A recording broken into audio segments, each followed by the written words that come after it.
Bihar special एडिटोरिया के द्वारा प्रकाशित एक बिहार संबंधित बुक आया है जिसका नाम है बिहार तथ्य संग्रह, जिसमें बिहार से संबंधित सभी तथ्यों को संग्रहित किया गया है जो आने वाले बिहार के सभी प्रतियोगी परीक्षाओं के लिए उपयोगी है, चाहे वह बिहार पुलिस की हो, चाहे वह दरोगा की हो, चाहे बीपीएससी या बीएसएससी सीजीएल की हो। तो बिहार से जुड़े हुए जितने भी प्रश्न हैं इस पुस्तक को पढ़ने के बाद वो सारे हल हो जाएंगे। इसकी विषय सूची को हम लोग देख लेते हैं। तो पहला है बिहार सामान्य परिचय, दूसरे में है बिहार का इतिहास, बिहार का भूगोल, बिहार की अर्थव्यवस्था, बिहार में पर्यटन, बिहार की जनगणना, बिहार की राज्य व्यवस्था, बिहार में कला एवं संस्कृति, प्रमुख व्यक्ति। तो आज के इस वीडियो में हम लोग बिहार सामान्य परिचय और बिहार का इतिहास में प्राचीन बिहार के इतिहास को देखेंगे और अगले वीडियो में मध्यकालीन बिहार को। तो चलिए हम लोग सामान्य परिचय से शुरू करते हैं। पेज बाय पेज हम लोग इसे इसी चैनल पे कवर करेंगे। तो नामकरण, इसका तात्पर्य यह है कि बिहार का नाम बिहार क्यों पड़ा। तो बौद्ध अनुयायियों के प्रार्थना स्थल को बिहार कहा जाता था, जिसके वजह से इसका नाम बिहार पड़ा। परंतु इसका विस्तृत कारण यह था कि 12वीं सदी में बौद्ध बिहारों की बहुलता के कारण इस क्षेत्र का नाम बिहार पड़ा। और बिहार किसे कहा जाता था, तो जो बौद्ध अनुयायियों के प्रार्थना स्थल होते थे उसको बिहार कहा जाता था। और बिहार में क्या होता था, तो उसमें बौद्ध भिक्षु निवास करते थे। तो इससे आप लोग को 3 प्रश्न क्लियर हो गए कि 12वीं सदी में बौद्ध बिहारों की बहुलता के कारण इस क्षेत्र का नाम बिहार पड़ा। बौद्ध अनुयायी के प्रार्थना स्थल को बिहार कहा जाता और बिहार में बौद्ध भिक्षु निवास करते थे। अब हम लोग बिहार की भौगोलिक स्थिति को देख लेते हैं।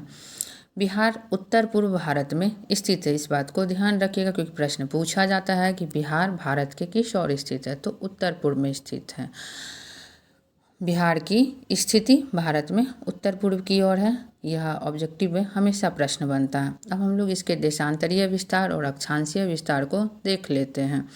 तो इसकी जो है पूर्व से लेकर पश्चिम की दूरी 483 किलोमीटर है और उत्तर से लेकर दक्षिण की दूरी 345 किलोमीटर है। यह प्रश्न अक्सर हर परीक्षा के ऑब्जेक्टिव में जो बिहार से जुड़े हुए होते हैं पूछा जाता है, तो इन किलोमीटर को ध्यान से याद करके रखिएगा।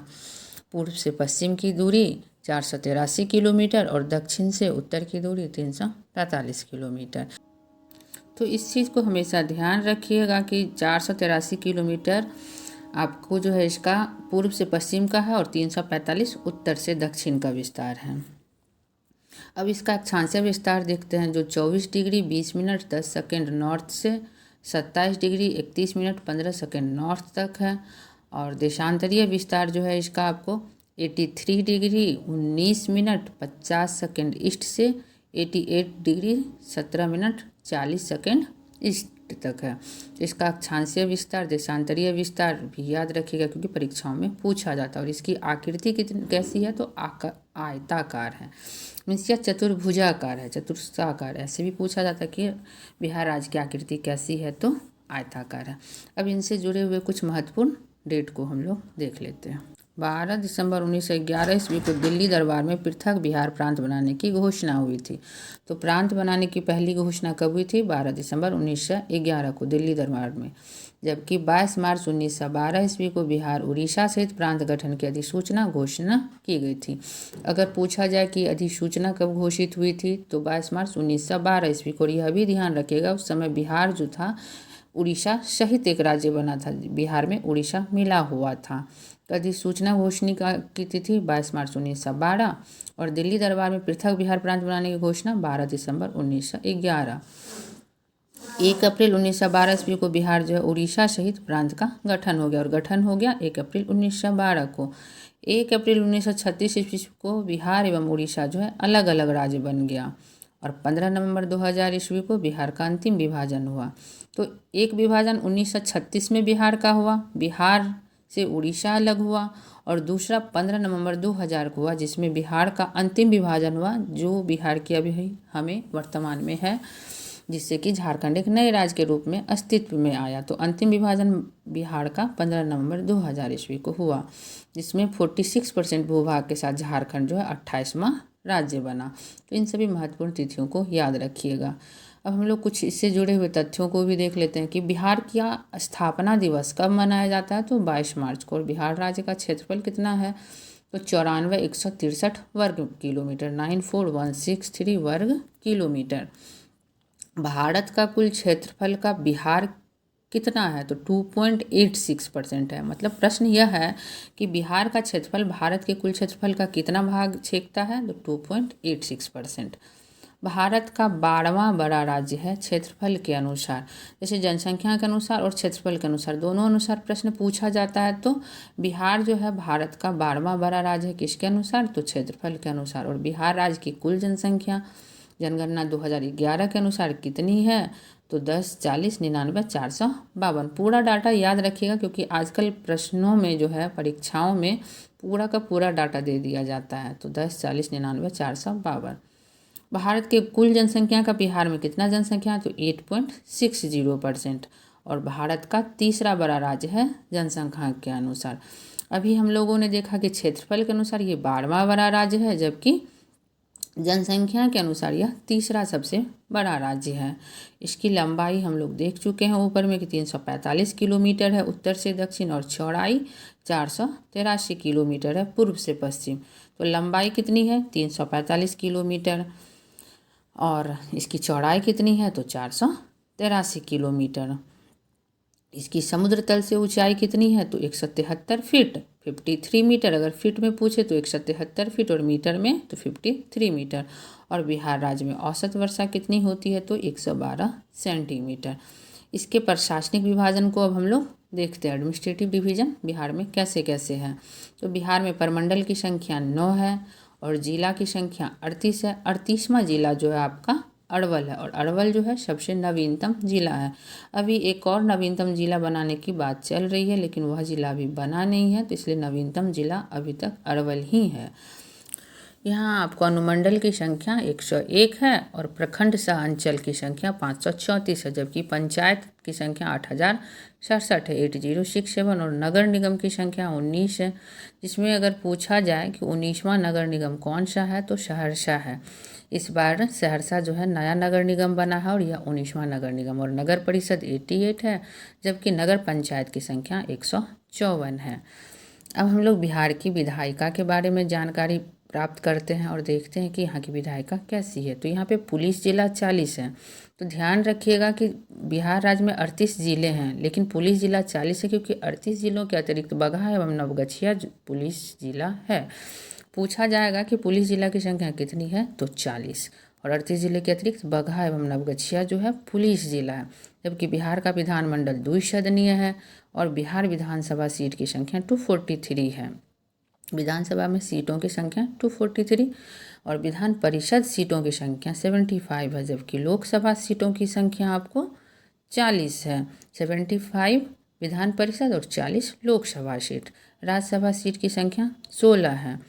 जो 243 सीट है आपको, उसमें से विधानसभा में कुल आरक्षित सीटों की संख्या में रिजर्व सीट जो है 40, और इस रिजर्व सीट में अनुसूचित जाति के लिए आरक्षित सीट की संख्या 38 है, जबकि आपको 2 सीट जो बचते हैं वह अनुसूचित जनजाति के लिए आरक्षित। और यह 2 सीट कौन से हैं विधानसभा के? कटोरिया एवं मनिहारी। लोकसभा में अनुसूचित जाति हेतु आरक्षित सीटों की संख्या 6 है, और वह 6 जिला कौन कौन सा है? गोपालगंज लोकसभा क्षेत्र, हाजीपुर लोकसभा क्षेत्र, समस्तीपुर, जमुई, गया एवं सासाराम लोकसभा क्षेत्र जो है अनुसूचित जाति हेतु आरक्षित सीटों की संख्या बिहार से है। तो इन लोकसभा क्षेत्रों को भी याद रखिएगा और सीट की संख्या को भी याद रखिएगा। चलिए अब हम लोग आगे देखते हैं राज्य की चौहद्दी। तो उत्तर में जो है बिहार राज्य के नेपाल देश है, और नेपाल से बिहार के 7 जिले सीमा साझा करते हैं। पश्चिम चंपारण, पूर्वी चंपारण, सीतामढ़ी, मधुबनी, सुपौल, अररिया, किशनगंज। कौन कौन जिले सीमा साझा करते हैं? तो पश्चिम चंपारण, पूर्वी चंपारण, सीतामढ़ी, मधुबनी, सुपौल, अररिया और किशनगंज। जब इसे ध्यान से आप लोग एक बार 2 बार पढ़िएगा तो यह जिलों का नाम आपको याद हो जाएगा। और दक्षिण में झारखंड राज्य है। झारखंड के साथ 8 जिले जो है सीमा साझा करते हैं। तो दक्षिण में कौन से राज्य है? झारखंड राज्य। और झारखंड के साथ कितने जिले? तो 8 जिले सीमा साझा करते हैं। रोहतास, औरंगाबाद, गया, नवादा, जमुई, बांका, भागलपुर और कटिहार। रोहतास, औरंगाबाद, गया, नवादा, जमुई, बांका, भागलपुर और कटिहार, ये 8 जिले जो है किससे जुड़ते हैं? तो झारखंड राज्य से बिहार राज्य की सीमा बनाते हैं। पूर्व में पश्चिम बंगाल राज्य है और पश्चिम बंगाल के साथ 3 जिले जो हैं सीमा साझा करते हैं और इन 3 जिलों का नाम है किशनगंज, पूर्णिया, कटिहार। जबकि पश्चिम में आपको उत्तर प्रदेश राज्य जो है सीमा साझा करते हैं और उत्तर प्रदेश के साथ कितने ज़िले सीमा साझा करते हैं, तो 8 ज़िले जो है आपको सीमा साझा करते हैं। उन ज़िलों का नाम है रोहतास, कैमूर, बक्सर, भोजपुर, सारण, सिवान, गोपालगंज और पश्चिम चंपारण। इन ज़िलों का नाम और पूर्व पश्चिम चौहद्दी सभी याद रखिएगा, यह परीक्षाओं में अक्सर पूछा जाता है। इसे 2-3 बार पढ़ने के बाद यह याद हो जाएगा। अब बिहार राज्य के राजकीय प्रतीकों को हम लोग देखते हैं। राजकीय चिन्ह बिहार का बोधि वृक्ष है, जबकि प्रथम राजकीय भाषा हिंदी है और द्वितीय राजकीय भाषा उर्दू है। यहाँ बोधि वृक्ष राजकीय चिन्ह है, हिंदी यहाँ की प्रथम राजकीय भाषा और द्वितीय राजकीय भाषा जो आपको उर्दू है, यह भी ध्यान रखिएगा। राजकीय वृक्ष पीपल है, राजकीय पुष्प आपको गेंदा है, जबकि राजकीय पशु बैल है। जबकि 2013 से पूर्व बैल नहीं रीछ था, तो यह भी ध्यान रखिएगा। अगर 2013 से पूर्व पूछा जाए राजकीय पक्षी कौन था, तो रीछ। और यहाँ का राजकीय पक्षी गौरैया है, 2013 से पूर्व में पाखता था। राजकीय मछली मांगुर है। यह बिहार राज्य से जुड़े हुए राजकीय प्रतीक है। बिहार का जो राजकीय गीत है वह है मेरे भारत के कंठार तुझको सत सत वंदन बिहार। यह राजकीय गीत है जो बिहार के विद्यालयों में गाया जाता है, जिसके गीतकार आपको सत्यनारायण हैं और संगीतकार इसके हरिप्रसाद चौरसिया और शिव कुमार शर्मा है। और इसकी मान्यता कब से दी गई, तो वर्ष 2012 से। इसी तरह बिहार राज्य का प्रार्थना गीत है मेरी रफ्तार पर सूरज की किरण नाज करें। बिहार राज्य का राजकीय गीत और प्रार्थना गीत दोनों को याद रखें, क्योंकि बिहार से जुड़े हुए प्रश्न हैं तो बिहार की परीक्षाओं में दिखेंगे। अब हम प्रमंडल एवं उनसे संबंधित जिलों के बारे में पढ़ते हैं। पहला प्रमंडल का नाम है सारण प्रमंडल, जिसमें जिलों की संख्या 3 है और इन 3 जिलों का नाम क्या है, सारण, सिवान, गोपालगंज। दूसरा प्रमंडल है आपको तिरहुत प्रमंडल। तिरहुत प्रमंडल में जिलों की संख्या कितनी है, तो 6 है और इन 6 जिलों के नाम हम लोग देखते हैं कि क्या क्या है। पश्चिम चंपारण, पूर्वी चंपारण, मुजफ्फरपुर, वैशाली, सीतामढ़ी और शिवहर। जबकि आपको दरभंगा प्रमंडल में कितने ज़िले हैं, तो 3 ज़िले हैं और 3 ज़िलों का नाम क्या है, मधुबनी, दरभंगा और समस्तीपुर। कोशी में भी 3 है। देखिए यह भी ध्यान दीजिएगा कि सारण में कितने ज़िले, 3, दरभंगा में कितने, 3, मधुबनी, दरभंगा और समस्तीपुर, और कोशी में भी कितना, तो 3। तो जो एक जैसा है जिसमें जिलों की संख्या उसे एक जगह रख के याद कर सकते हैं। तो कोशी में 3 जिलों की संख्या है, सहरसा, सुपौल और मधेपुरा। तो आप सारण, दरभंगा, कोशी ऐसे याद कर लीजिए कि यहाँ 3 जिले हैं। चलिए अब हम लोग आगे देखते हैं। पूर्णिया प्रमंडल में जो है आपको 4 जिले, अररिया, किशनगंज, पूर्णिया और कटिहार। और पटना प्रमंडल में आपको कितने ज़िले हैं, 6 जिले हैं। और तिरहुत में भी 6 थे और मुंगेर में भी 6 हैं। तो पटना में पटना प्रमंडल में कौन कौन से ज़िले आते हैं, तो हम उन्हें भी देख लेते हैं। पटना, नालंदा, भोजपुर, बक्सर, कैमूर और रोहतास। जबकि आपका जो मगध प्रमंडल है उसमें ज़िलों की संख्या कितनी है, तो 5 हैं और उन 5 ज़िलों के नाम क्या क्या हैं, तो गया, औरंगाबाद, नवादा, जहानाबाद और अरवल। और मुंगेर प्रमंडल में आपको 6 ज़िला हैं और उनके नाम हैं मुंगेर, जमुई, लखीसराय, शेखपुरा, बेगूसराय और खगड़िया। मुंगेर प्रमंडल में 6 ज़िले हैं और भागलपुर प्रमंडल में आपको 2 ज़िले हैं। तो मुंगेर प्रमंडल के ज़िलों को ध्यान से देख लीजिएगा याद करके। और भागलपुर में तो सिर्फ 2 ही हैं जिसे याद करना बहुत आसान है, एक भागलपुर स्वयं है और एक बांका है। तो इस तरह हम 9 प्रमंडलों में कितने ज़िलों की संख्या है, ज़िले वाइज हम लोग देख लिए। इसे 1-2 बार जब आप लोग दोहराइएगा तो यह बहुत आसानी से आपको याद हो जाएगा। बिहार के मैप से अब हम बिहार के प्रमंडल एवं जिलों को समझते हैं। देखिए ऊपर में जो है आपको तिरहुत प्रमंडल है और उसके ज़िले का नाम है पश्चिम चंपारण, पूर्वी चंपारण, सीतामढ़ी, मुजफ्फरपुर और वैशाली। तो इस तरह से जो है हम प्रमंडल के साथ ज़िलों को अगर देखेंगे तो मैप के पे तो याद हो जाएगा। दरभंगा में आपको दिख ही रहा है, दरभंगा, मधुबनी और समस्तीपुर। कोशी में सुपौल, मधेपुरा और सहरसा। पूर्णिया में किशनगंज, अररिया, पूर्णिया और कटिहार। और इधर से भागलपुर में भागलपुर और बांका, मुंगेर, जमुई, लखीसराय, बेगूसराय, खगड़िया। तो इस तरह से जो है हम मैप के सहारे भी इसे याद कर सकते हैं। और पुनः पश्चिम की ओर देखिएगा तो सारण प्रमंडल था। चलिए इसके साथ ही बिहार का समान परिचय खत्म होता है और हम चैप्टर 2 पढ़ेंगे, प्राचीन बिहार का इतिहास। प्राचीन बिहार के इतिहास को जानने के स्रोत क्या क्या हैं, हम उन्हें देखते हैं। तो प्राचीन बिहार को हम लोग पाषाण काल, वैदिक काल, महाजनपद काल, मौर्य एवं गुप्त वंश, बौद्ध एवं जैन धर्म, इन सभी के द्वारा पढ़ेंगे। प्राचीन बिहार के इतिहास के स्रोत। प्राचीन बिहार के इतिहास को जानने के लिए 2 प्रकार के स्रोतों का उपयोग किया गया है। तो इतिहास को जानने के लिए बहुत तरह के स्रोतों का प्रयोग किया जाता है, परंतु बिहार को जानने के लिए, बिहार के इतिहास को जानने के लिए 2 प्रकार के स्रोतों का उपयोग किया गया। एक पुरातात्विक एवं साहित्यिक। पहला पुरातात्विक स्रोत है और दूसरा साहित्यिक स्रोत है। और इतिहास के स्रोत को जानने के लिए इतिहास के अभिलेख होते हैं, इतिहास के अन्य कई साधन होते हैं, लिखित स्रोत। परंतु बिहार के इतिहास को जानने के लिए 2 मुख्य स्रोत हैं, पुरातात्विक एवं साहित्यिक स्रोत। चलिए हम लोग पुरातात्विक स्रोत को देखते हैं। पूर्व ऐतिहासिक युग के लिए मुंगेर, चिरांद जो अब सारण कहलाता है, चेचर जिसका नाम वैशाली है, मनेर पटना को कहा जाता था, एवं सोनपुर सारण से ताम्र प्रस्तर वस्तुएं और मृदभांड प्राप्त हुए। मौर्यकालीन अभिलेख लौड़िया नंदनगढ़, लौड़िया अरेराज, रामपुरवा आदि स्थानों से प्राप्त हुए। तो पुरातात्विक स्रोत में क्या क्या मिले हैं?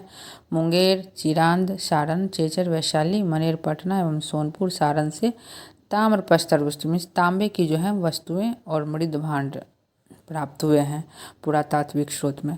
और मौर्यकालीन अभिलेख किस किस जगह से प्राप्त हुए? तो लौड़िया नंदनगढ़, लौड़िया अरेराज, रामपुरवा आदि स्थानों से प्राप्त हुए। कई बार यह परीक्षा में पूछा गया है कि बिहार से मौर्यकालीन अभिलेख कहाँ कहाँ से मिले। तो इन तीनों जगहों के नामों को याद रखिएगा, लौड़िया नंदनगढ़, लौड़िया अरेराज और रामपुरवा। बराबर की गुफाएं राजगीर, नालंदा, पाटलिपुत्र, विक्रमशिला से प्राप्त स्मारक, यह भी जो है पुरातात्विक स्रोत है। कहाँ कहाँ से स्मारक प्राप्त हुआ है? तो राजगीर, नालंदा, पाटलिपुत्र और विक्रमशिला से। खुदाई से प्राप्त सिक्के, मनके व मूर्तियाँ आदि प्रमुख पुरातात्विक स्रोत हैं। तो यह सभी जो अभी हम लोग देखिए, यह सब क्या है? पुरातात्विक स्रोत हैं। अब इतिहास को जानने के लिए, बिहार के इतिहास को जानने के लिए दूसरा मुख्य स्रोत था साहित्यिक स्रोत। तो हम लोग साहित्यिक स्रोत को देखते हैं। साहित्यिक स्रोत में हम देखते हैं कि रामायण, महाभारत, पुराण और बौद्ध रचनाएं में अंगुत्तर निकाय और दीर्घ निकाय, विनय पिटक और जैन रचनाएं में भगवती सूत्र आदि प्रमुख साहित्यिक स्रोत हैं, जहां से बिहार के इतिहास के बारे में जानकारियां मिलती हैं। इन सभी साहित्यिक स्रोतों के अतिरिक्त बिहार में जो भी यात्री आए उनके विवरण, जैसे मेगास्थनी जो इंडिका लिखे और फाहियान एत्सिंग हेनसांग ने जो अपनी यात्रा वृत्तांत लिखे, उससे भी बिहार के बारे में पता चलता है। इसके अलावा कौटिल्य के अर्थशास्त्र एवं स्थानीय लेखकों के विवरण से प्राचीन बिहार के इतिहास की विस्तृत जानकारी मिलती है। अब हम लोग इतिहास के कालखंड के हिसाब से इतिहास को जानने का प्रयास करते हैं। तो बिहार के इतिहास को जानने के लिए सबसे पहले पुरापाषाण काल। इस काल में मानव जो था आखेटक एवं खाद्य संग्राहक था। पुरापाषाण काल में मानव क्या था? आखेटक था एवं खाद्य संग्राहक था। दक्षिण बिहार में मुंगेर एवं नालंदा से बड़े और खुरदरे पत्थर के कुल्हाड़ी, चाकू, खुरपी आदि प्राप्त हुए हैं। ये अवशेष लगभग कितने साल पुराने हैं? तो 1 लाख ईसा पूर्व के हैं। कहाँ से? मुंगेर एवं नालंदा से जो है बड़े और खुरदरे पत्थर के जो कुल्हाड़ी, चाकू, खुरपी आदि प्राप्त हुए हैं, ये लगभग 1 लाख ईसा पूर्व के हैं, जो पुरापाषाण कालीन ऐतिहासिक स्रोत हैं बिहार को जानने के लिए। अब मध्य पाषाण काल में क्या क्या मिला है वह भी हम देखते हैं। इस काल में मानव आखेटक, खाद्य संग्राहक एवं पशुपालक था। तो मानव पशुपालक किस काल में था? तो मध्य पाषाण काल में। मानव द्वारा पहला पालतू पशु कुत्ता को बनाया गया था। किसको? तो कुत्ता जो है मानव के द्वारा पहला पालतू पशु बनाया गया था। दक्षिण बिहार में मुंगेर से छोटे आकार के तेज धार वाले औजार प्राप्त हुए हैं। तो हम लोगों ने अभी देखा कि पुरापाषाण कालीन भी मुंगेर से मिला है और मध्य पाषाण कालीन भी मुंगेर से स्रोत मिला है। अब नव पाषाण काल को हम लोग देखते हैं। इस काल में मानव खाद्य उत्पादक हो गया था। तो मानव खाद्य उत्पादक किस काल में हो गया था? यह भी प्रश्न पूछा जाता। तो नव पाषाण काल में। और मानव बस्तियों में निवास करने लगा था। कब? तो नव पाषाण काल में, क्योंकि खाद्य उत्पादन के लिए एक जगह पर रहना पड़ता था, क्योंकि कृषि को करने में और उसे तैयार होने में समय लगता है। नवपाषाण काल के अवशेष कहाँ से प्राप्त हुए? तो बिहार के मैदानी भागों से प्राप्त हुए हैं। उस मैदानी भागों के नाम क्या हैं? तो चिरांद सारण से, चेचर वैशाली से, मनेर पटना से और सनवार रोहतास से क्या प्राप्त हुए हैं, तो पत्थर एवं हड्डियों के औजार प्राप्त हुए, जिससे यह सिद्ध होता है कि नवपाषाणकालीन बिहार में मानव जो थे खाद्य उत्पादक थे और मानव वस्तुओं में निवास करने लगे थे। कैमूर की पहाड़ियाँ, नवादा और जमुई से गुफा चित्र प्राप्त हुए हैं और ये अवशेष लगभग 2500 ईसा पूर्व के हैं। मतलब नवपाषाणकालीन जो अवशेष मिले हैं वे लगभग 2500 ईसा पूर्व के हैं। ताम्रपाषाण काल, ताम्रपाषाण काल के जगह कौन कौन से हैं, तो चिरांद, सोनपुर, ताराडीह, चेचर, मनेर, सनवार आदि से ताम्रपाषाण काल के अवशेष मिले हैं। इस काल के जो अवशेष हैं में पत्थर के औजार के अतिरिक्त ताम्र उपयोग के प्रमाण मिले हैं और यह कितने लगभग पुराने हैं, तो 1000 ईसा पूर्व के हैं। अब हम वैदिक काल के द्वारा अब हम लोग बिहार को जानने का प्रयास करते हैं। तो आर्यों द्वारा जो स्थापित सभ्यता थी उसे वैदिक सभ्यता कहा गया। किसे वैदिक सभ्यता कहा गया? आर्यों द्वारा स्थापित सभ्यता को, क्योंकि आर्यों द्वारा जो स्थापित वैदिक सभ्यता है यह वेदों पर आधारित है। तो वेदों पर आधारित होने के कारण इसे वैदिक सभ्यता कहा गया। इस बात का ध्यान रखिएगा। वैदिक सभ्यता को 2 वर्गों में विभाजित किया गया, पूर्व वैदिक काल और उत्तर वैदिक काल। पूर्व वैदिक काल का समय काल है 1500 से 1000 ईसा पूर्व और उत्तर वैदिक काल का 1000 से 600 ईसा पूर्व। पूर्व वैदिक काल का दूसरा नाम ऋग्वैदिक सभ्यता है और इसका विस्तार बिहार क्षेत्र में नहीं था। मीन्स पूर्व वैदिक काल को ऋग्वैदिक काल भी कहा जाता है और इसका विस्तार बिहार में नहीं पाया गया। जबकि उत्तर वैदिक काल में आर्यों का विस्तार गंडक नदी के तट तक बिहार के क्षेत्र में हुआ। तो इस बात को ध्यान रखिएगा कि ऋग्वैदिक सभ्यता का विस्तार बिहार क्षेत्र में नहीं है, जबकि उत्तर वैदिक काल का विस्तार बिहार में गंडक नदी तक है। बिहार के भौगोलिक क्षेत्र की प्रथम चर्चा शतपथ ब्राह्मण जो लगभग 800 ईसा पूर्व की रचना है में मिलती है। बिहार के भौगोलिक क्षेत्र की प्रथम चर्चा किस ब्राह्मण में मिलती है? तो कई बार यह प्रश्न पूछा गया है, तो शतपथ ब्राह्मण में मिलती है। इसमें बिहार की चर्चा विदेह के रूप में की गई है जो तिरहुत मिथिला क्षेत्र को दर्शाता है। विदेह उस समय में तिरहुत और मिथिला क्षेत्र को दर्शाता था और वही क्षेत्र आज बिहार कहलाता है। ऋग्वेद में बिहार को कीकट एवं व्रात्य शब्द से संबोधित किया गया है और वाराह पुराण में कीकट को अपवित्र प्रदेश कहा गया है। कई बार यह प्रश्न पूछा गया है कि कीकट एवं व्रात शब्द से किसे संबोधित किया गया है? तो बिहार को। और वाराह पुराण में कीकट को कौन सा प्रदेश कहा गया है? तो अपवित्र प्रदेश कहा गया। अब हम लोग महाजनपद काल को देखते हैं। 6ठी शताब्दी ईसा पूर्व में अंगुत्तर निकाय एवं भगवती सूत्र से 16 महाजनपदों की जानकारी मिलती है। हमारे भारत देश में कितने महाजनपद हैं? तो 16 महाजनपद, जिसमें से 3 महाजनपद का विस्तार क्षेत्र जो है बिहार में था और अभी भी है। तो पहला महाजनपद है वज्जी और लिच्छवी, जिसके वैशाली और मुजफ्फरपुर क्षेत्र इसके अंतर्गत आते हैं। जबकि दूसरा आपको मगध है, जिसके अंतर्गत आपको पटना, गया और नालंदा का क्षेत्र आता है और अंग के अंतर्गत भागलपुर और मुंगेर का क्षेत्र आता है। वज्जी संघ महाजनपद के बारे में हम लोग पढ़ते हैं। वज्जी संघ जो है 8 राज्यों का संघ था, इसलिए इसे अठकुल भी कहा जाता है। वज्जी, लिच्छवी, ज्ञात्रिक, विदेह, उग्र, भोग, कुरु तथा इक्ष्वाकु इस संघ के 8 जनपद थे। वज्जी संघ में सबसे प्रसिद्ध लिच्छवी जनपद था। तो यह ध्यान रखिएगा कि इसमें कितने जनपद थे? 8 जनपद थे, जिसमें सबसे प्रसिद्ध लिच्छवी जनपद था। लिच्छवी की राजधानी कहाँ थी? तो वैशाली थी और वैशाली नगर की स्थापना राजा विशाल ने की थी। किसने की थी? तो राजा विशाल ने की थी। लिच्छवियों के अतिरिक्त मिथिला के विदेह तथा कुंडग्राम के ज्ञात्रिक वज्जी संघ के प्रमुख जनपद थे। तो मिथिला के विदेह और कुंडग्राम के ज्ञात्रिक जो थे वज्जी संघ के प्रमुख जनपद थे। लेकिन सबसे प्रसिद्ध जनपद कौन सा था? तो वज्जी संघ के अंतर्गत लिच्छवी जनपद सबसे प्रसिद्ध था। वज्जी संघ लिच्छवी को विश्व के प्रथम गणतंत्र की संज्ञा दी जाती है। इससे मिलता जुलता प्रश्न कई बार पूछा गया कि विश्व का प्रथम गणतंत्र कहाँ स्थापित हुआ? तो लिच्छवी में, और जो कि बिहार में पड़ता है। मगध महाजनपद के अंतर्गत हम लोग पढ़ते हैं कि मगध महाजनपद की राजनीतिक, आर्थिक एवं भौगोलिक कारण से सभी महाजनपदों में सबसे अधिक शक्तिशाली था। जितने भी 16 महाजनपद थे उसमें मगध जो था सबसे शक्तिशाली था और इसकी प्रारंभिक राजधानी गिरिव्रज और राजगृह थी। यह 5 पहाड़ियों से घिरा नगर था। राजगृह क्यों कहा जाता है? क्योंकि यह 5 पहाड़ियों से घिरा हुआ नगर था। मगध का विस्तार कहाँ से कहाँ तक था? तो पटना से गया क्षेत्र में था। मगध एवं अंग महाजनपद का वर्णन आपको सर्वप्रथम अथर्ववेद में मिलता है। अब हम लोग अंग महाजनपद के बारे में पढ़ते हैं।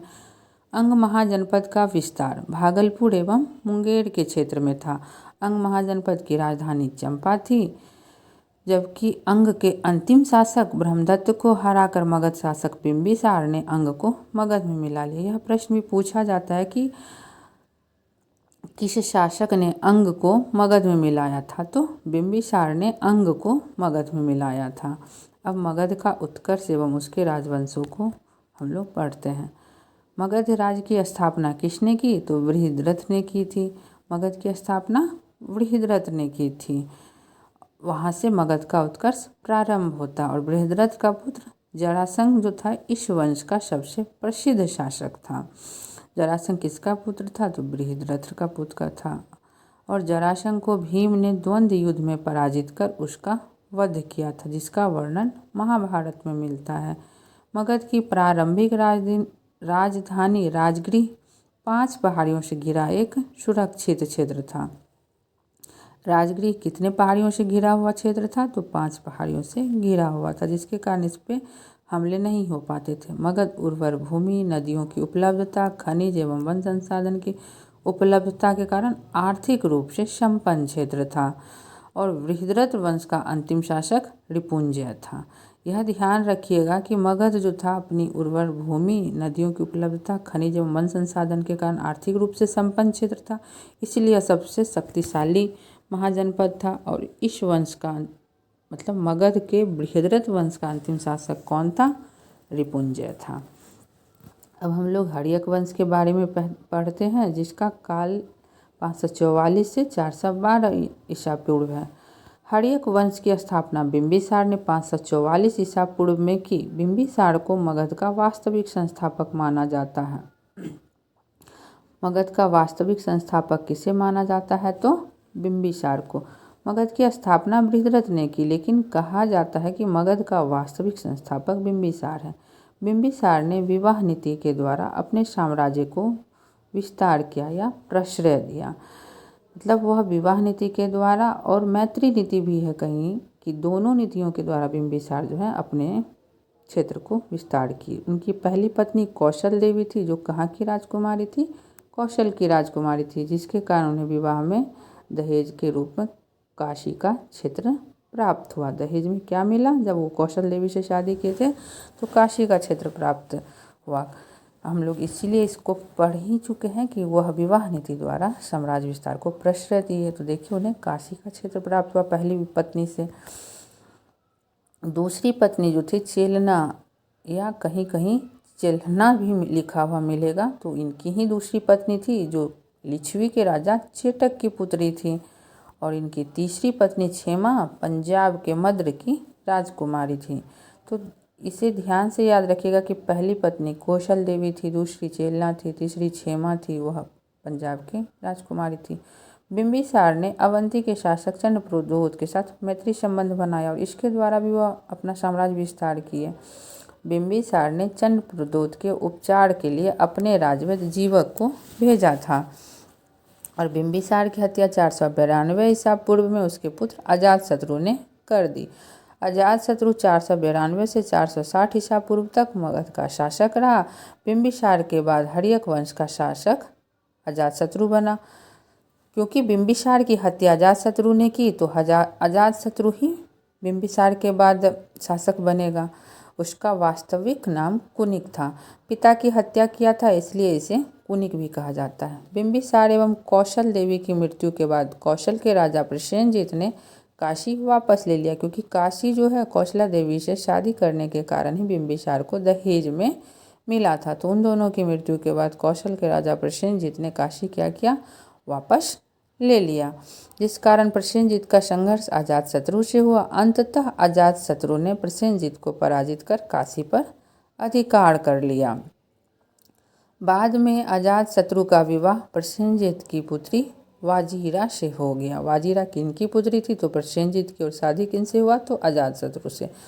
अजातशत्रु ने वज्जी संघ एवं मल्लों को पराजित किया।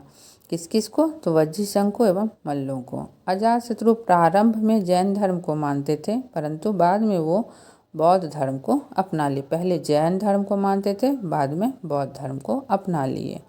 अजातशत्रु ने 483 ईसा पूर्व में राजगृह की सप्तवर्णी गुफा में प्रथम बौद्ध संगति का आयोजन करवाया। प्रथम बौद्ध संगति किसके काल में हुई? तो अजातशत्रु के काल में। कहाँ पे? तो राजगृह की सप्तवर्णी गुफा में। सिंघल अनुश्रुति के अनुसार 460 ईसा पूर्व में उदयन ने अपने पिता अजातशत्रु की हत्या कर दी। यह भी प्रश्न बहुत बार पूछा गया कि कौन ऐसा शासक था तो पिता की हत्या कर गद्दी पे बैठा और वह भी अपने पुत्र के हाथ मारा गया? तो अजातशत्रु। उदयन या उदायनी ने अपनी राजधानी राजगृह से पाटलिपुत्र स्थानांतरित किया।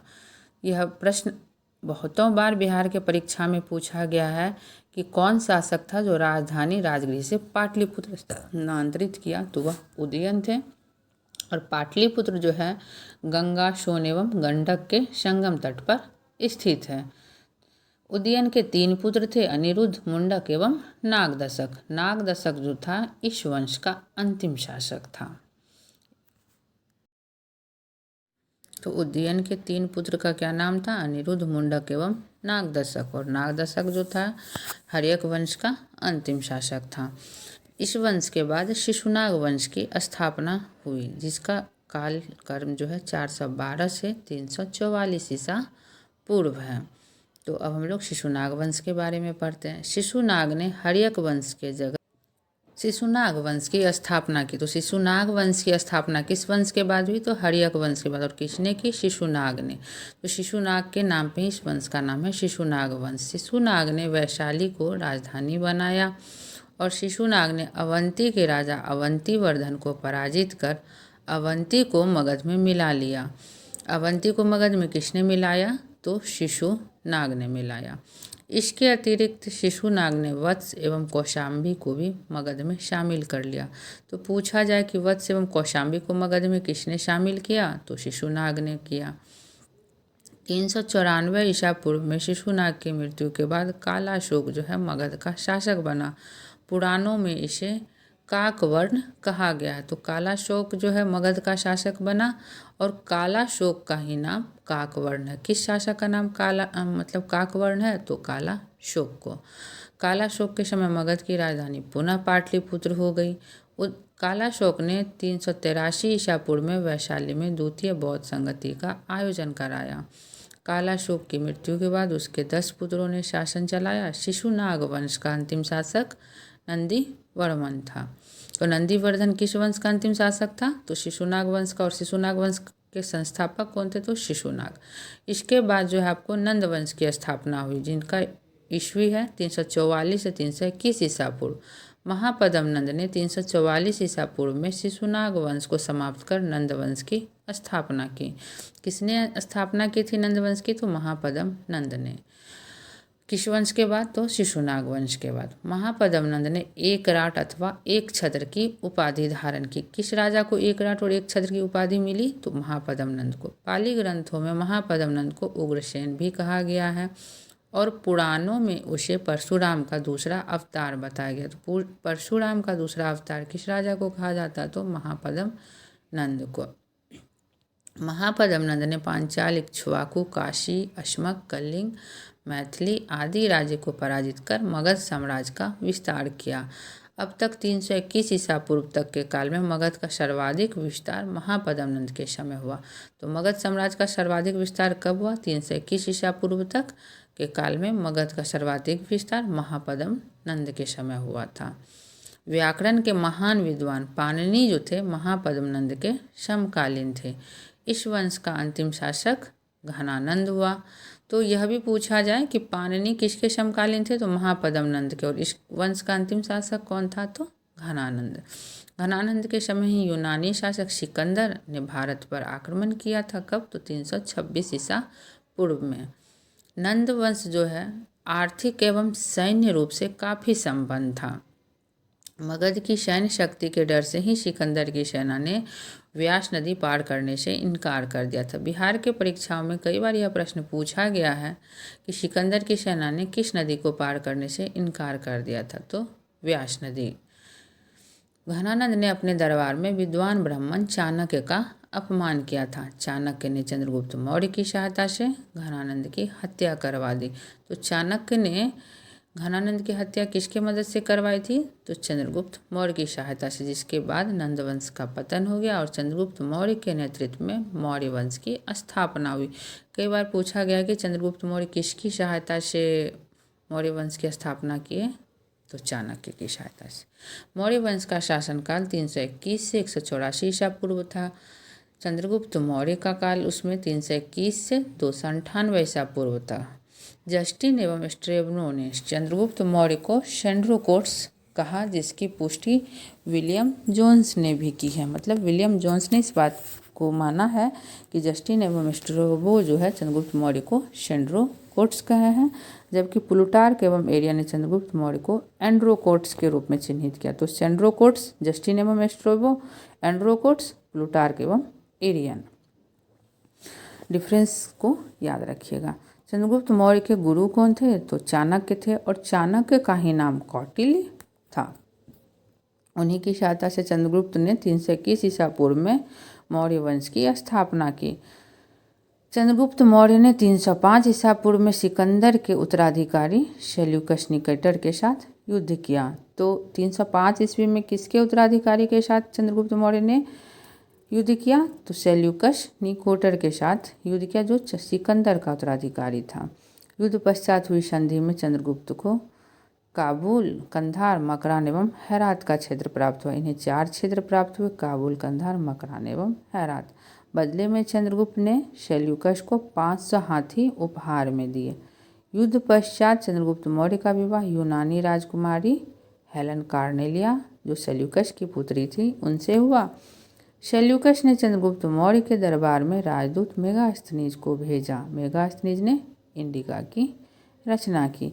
यह प्रश्न भी कई बार पूछा जाता है कि मेगास्थनीज को चंद्रगुप्त मौर्य के दरबार में राजदूत बनाकर किसने भेजा, या वह किसके राजदूत थे? तो सेल्यूकस के। और किसके दरबार में आए थे? तो चंद्रगुप्त मौर्य के दरबार में। उनकी रचना का नाम इंडिका। चंद्रगुप्त मौर्य के साम्राज्य का विस्तार उत्तर में हिंदुकुश पर्वत ईरान तक था, जबकि दक्षिण में कर्नाटक तथा पश्चिम में सौराष्ट्र तक विस्तृत था। उत्तर में हिंदुकुश पर्वत ईरान तक, दक्षिण में कर्नाटक तक तथा पश्चिम में सौराष्ट्र तक विस्तृत था चंद्रगुप्त मौर्य का साम्राज्य। चंद्रगुप्त मौर्य के शासन के अंतिम वर्षों में मगध में 12 वर्ष का भीषण अकाल पड़ा। तो इन्हीं के शासनकाल में 12 वर्ष का भीषण अकाल पड़ा, जिसके कारण उन्होंने अपनी राजगद्दी त्याग कर श्रवणबेलगोला कर्नाटक में चंद्रगिरी पर्वत पर तपस्या करने वो चले गए। चंद्रगुप्त मौर्य कहाँ गए थे तपस्या करने? तो श्रवणबेलगोला कर्नाटक में, और वहीं पर उन्होंने जैन धर्म को वह मानते थे। तो 298 ईसा पूर्व में उसने जैन उपवास पद्धति शल्लेखना द्वारा अपने प्राण त्याग दिए। एक बार यह प्रश्न पूछा भी गया है कि चंद्रगुप्त मौर्य ने अपने प्राण किस विधि द्वारा त्यागे? तो शल्लेखना पद्धति द्वारा। अब बिंदुसार के शासनकाल को हम लोग देखते हैं। 298 से 272 ईसा पूर्व तक था। बिंदुसार जो है चंद्रगुप्त मौर्य का उत्तराधिकारी था। उसे अमित्रघात, सिंहसेन आदि नाम भी दिया गया। स्ट्रेबो के अनुसार सीरिया के राजा एंटियोकोस ने डायमेकस नामक राजदूत को बिंदुसार के दरबार में भेजा था। बिंदुसार के दरबार में मिस्र के राजा टॉलमी फिलाडेल्फस ने डायनोशियस नामक राजदूत भेजा था। देखिए ध्यान से रखिएगा, मिस्र के राजा टॉलमी फिलाडेल्फस ने डायनोशियस नामक राजदूत भेजा, एंटियोकस ने डायमेकस नामक। बिंदुसार ने तक्षशिला में हुए विद्रोह को दबाने के लिए अपने पुत्र अशोक को भेजा। तो अशोक किनका पुत्र था? बिंदुसार का। और तक्षशिला में हुए विद्रोह को दबाने के लिए किसे भेजा?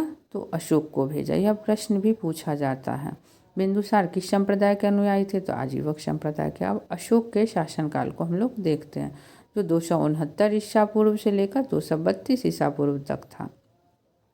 बिंदुसार की मृत्यु के 4 वर्ष बाद अशोक जो है मौर्य वंश की गद्दी पर बैठा। इससे पूर्व वह उज्जैन का राज्यपाल था। उज्जैन का राज्यपाल राजा अशोक जो थे, राजा अशोक बनने से पहले थे। पुराणों में अशोक को अशोकवर्धन कहा गया है। मास्की एवं गुर्जरा के अभिलेख में उसे अशोक भी कहा गया है। सिंघल अनुश्रुतियाँ जो बौद्ध ग्रंथ हैं, उसके अनुसार अशोक ने अपने 99 भाइयों की हत्या कर गद्दी प्राप्त की। हालांकि अन्य स्रोत जो इस बात की पुष्टि नहीं करते हैं कि अशोक जो है 99 भाइयों की हत्या कर गद्दी प्राप्त की। यह सिर्फ सिंघल अनुश्रुति के अनुसार माना जाता है कि वह 99 भाई की हत्या कर गद्दी प्राप्त की। अशोक ने अपने शासन में बहुत सारे परिवर्तन किए, जिसमें वह 9वें वर्ष में कलिंग युद्ध किया था। 261 ईसा पूर्व में हुआ था कलिंग युद्ध, और कलिंग को मगध में सम्मिलित किया। परंतु इस युद्ध के बाद ही अशोक का हृदय परिवर्तन हो गया, जिसमें भारी मारकाट और खून खराबा उन्होंने देखा। तो उसके बाद वो अशोक के 13वें शिलालेख में इस युद्ध का वर्णन आप देख सकते हैं, वर्णन है। कलिंग युद्ध के बाद अशोक ने बौद्ध धर्म को अपनाया, क्योंकि उसका हृदय परिवर्तन हो चुका था। वह युद्ध की नीति को त्याग चुके थे। इससे पूर्व वह शैव धर्म को मानते थे। बौद्ध धर्म को मानने से पहले अशोक शैव धर्म को मानते थे। दिव्यावदन के अनुसार उपगुप्त ने अशोक को बौद्ध धर्म की दीक्षा दी। अशोक को बौद्ध धर्म की दीक्षा किसने दी? तो उपगुप्त ने। अब अशोक के शासन के महत्वपूर्ण वर्षों को देखते हैं जिनमें उन्होंने कार्य किया। 9वें वर्ष में कलिंग युद्ध, 10वें वर्ष में बौद्ध गया की यात्रा, 12वें वर्ष में निगाली सागर की यात्रा, जबकि 13वें वर्ष में धम्म का शिलालेखों में उन्होंने अंकन करवाया। 14वें वर्ष में धम्म महामात्रों की नियुक्ति की, और 20वें वर्ष में वह लुम्बिनी की यात्रा के दौरान उन्होंने कर को घटाकर 1/8 कर दिया। किस यात्रा के दौरान? लुम्बिनी की यात्रा के दौरान। और किस शासन काल के कितनेवें वर्ष में? तो 20वें वर्ष में। अशोक ने बौद्ध धर्म के प्रचार के लिए अपने पुत्र महेंद्र एवं पुत्री संघमित्रा को श्रीलंका भेजा। कई बार यह प्रश्न आप लोग देखते होंगे परीक्षाओं में पूछा गया है। अशोक ने तीसरी बौद्ध संगति का आयोजन पाटलिपुत्र में करवाया। अशोक ने लगभग 37 वर्ष तक शासन किया। कितने वर्ष तक इन्होंने शासन किया? तो 37 वर्ष तक। और इसकी मृत्यु 232 ईसा पूर्व में हो गई। अशोक के बाद उसके 10 उत्तराधिकारियों ने शासन किया। ये उत्तराधिकारी थे कुणाल, बंधुपालित, इंद्रपालित, दशोन, दशरथ, संप्रीति, शालीशुक, देवधारण, शतधनुष एवं बृहद्रथ। तो इन 10 उत्तराधिकारियों के नाम एक बार देख लीजिएगा, ऐसे प्रश्न परीक्षा में पूछा नहीं जाता। इसमें दशरथ जो है एक प्रसिद्ध है, तो दशरथ के बारे में हम लोग पढ़ लेंगे। मौर्य वंश का अंतिम शासक जो था बृहद्रथ था, और मौर्य वंश का शासनकाल 137 वर्ष का रहा। अब इसके बाद हम लोग बौद्ध धर्म एवं जैन धर्म के बारे में पढ़ते हैं। इस बौद्ध धर्म के संस्थापक गौतम बुद्ध थे, जिनका जन्म 563 ईसा पूर्व में लुम्बिनी, नेपाल में हुआ था। बौद्ध धर्म में बुद्ध को जो है शाक्य मुनि एवं लाइट ऑफ एशिया के नाम से भी जाना जाता है। बौद्ध धर्म के संस्थापक गौतम बुद्ध को एशिया का पुंज जाना जाता है। जिनके बचपन का नाम सिद्धार्थ था, और उनके पिता का नाम, इस गौतम बुद्ध के पिता का नाम शुद्धोधन और माता का नाम महामाया देवी था। सौतेली माँ ही उनकी मौसी थी, जिनका नाम प्रजापति गौतमी था, जबकि उनकी पत्नी का नाम यशोधरा था। 16 वर्ष की आयु में गौतम बुद्ध का विवाह यशोधरा से हुआ था, जिससे उनके एक पुत्र थे जिसका नाम राहुल था। बुद्ध ने 4 दृश्य देखे: बूढ़ा व्यक्ति, बीमार व्यक्ति, एक शव, एक सन्यासी। उन्होंने 29 वर्ष की आयु में गृह त्याग कर सन्यास को अपना लिया। जब यह 4 दृश्य देखे तो वह क्या किए? गृह त्याग कर दिए। 6 वर्ष की तपस्या के बाद 35 वर्ष की आयु में उन्हें ज्ञान की प्राप्ति हुई। उसके बाद उन्हें तथागत या बुद्ध कहा गया। मतलब बुद्ध धर्म में जब ज्ञान की प्राप्ति हुई तब उन्हें तथागत एवं बुद्ध कहा गया। तो कभी कभी यह भी पूछा गया है कि तथागत का तात्पर्य क्या है? तो ज्ञान की प्राप्ति होना। उन्हें ज्ञान की प्राप्ति किस दिन हुई थी? तो वैशाख पूर्णिमा के दिन पीपल वृक्ष के नीचे और निरंजना फल्गु नदी के तट पर बोध गया में हुई। तो इससे 4 प्रश्न बनते हैं। किस दिन हुआ? तो वैशाख पूर्णिमा। किस वृक्ष के नीचे? तो पीपल वृक्ष के नीचे। फल्गु नदी के तट पर और स्थान तो बौद्ध गया। तो सीक्वेंस में याद रखिएगा। अब बौद्ध धर्म के 4 आर्य सत्य हैं, तो हम उन्हें जानते हैं। दुख, संसार दुख में है। दुख समुदाय, दुख का कारण तृष्णा है। दुख निरोध मीन्स दुख निवारण हेतु तृष्णा पर विजय आवश्यक है। दुख निरोध मार्ग, दुख निवारण हेतु अष्टांगिक मार्ग पर चलना चाहिए। और वो अष्टांगिक मार्ग कौन कौन है? तो बौद्ध धर्म का वो अष्टांगिक मार्ग है सम्यक दृष्टि, सम्यक संकल्प, सम्यक वाक, सम्यक कर्म, सम्यक आजीवक, सम्यक व्यायाम, सम्यक स्मृति एवं सम्यक समाधि। बौद्ध धर्म के जो है 3 रत्न हैं। कौन कौन से? बुद्ध, धम्म और संघ। बुद्ध, धम्म और संघ जो है बौद्ध धर्म के त्रिरत्न है। बुद्ध ने किस मार्ग का प्रतिपादन किया? तो मध्यम मार्ग का। जबकि बुद्ध ने अपने उपदेश पाली भाषा में दिए, क्योंकि पाली जो थी उस समय जनसाधारण की भाषा थी, जिससे वो आसानी से जनता के बीच अपनी बातों को समझा पाए। बुद्ध ने अपना पहला उपदेश सारनाथ में दिया था, जबकि बुद्ध ने सर्वाधिक उपदेश कौशल की राजधानी श्रावस्ती में दिए थे। बुद्ध की मृत्यु जो है 483 ईसा पूर्व में कुशीनगर मल्ल गणराज्य में के अंतर्गत आता है, वहाँ पे 80 वर्ष की आयु में हुई। बुद्ध के प्रथम गुरु अलार कलाम वैशाली से थे तथा द्वितीय गुरु जो थे उनके रुद्रक रामपुत्र राजगृह थे। पूछा जाता है कि बुद्ध के प्रथम गुरु कौन थे? तो अलार कलाम, जिनसे उनको सांख्य दर्शन का ज्ञान मिला था। बौद्ध धर्म के 10 शील और आचरण कौन कौन है? उन्हें देखिए।